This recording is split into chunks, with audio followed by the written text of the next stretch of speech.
She looked like an ordinary mother.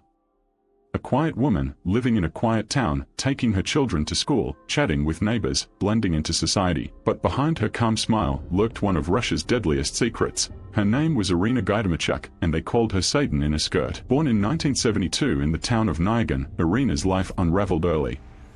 Alcohol became her first love. By her 20s, she was a mother and a full-blown addict. Her husband, Yuri, refused to give her money, fearing she'd spend it all on vodka. So she found another way.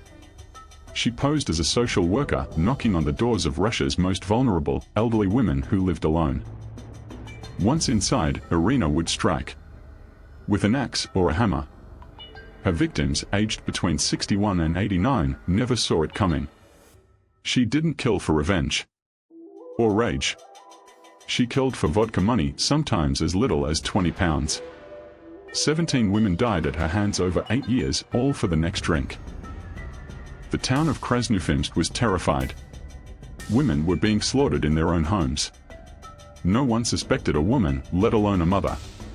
During a bungled investigation, a police source said, "We believed at first that only a man could be so cruel as to slaughter in this way." They also arrested the wrong woman, Irina Valieva, then 29, extracting a confession from an entirely innocent person. After questioning more than 3,000 people, they finally arrested the real killer in 2010.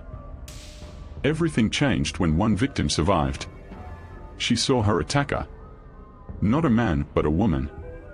Even then, police thought it might be a man dressed as a woman. That's how deeply the stereotype ran. But Irina had made a mistake.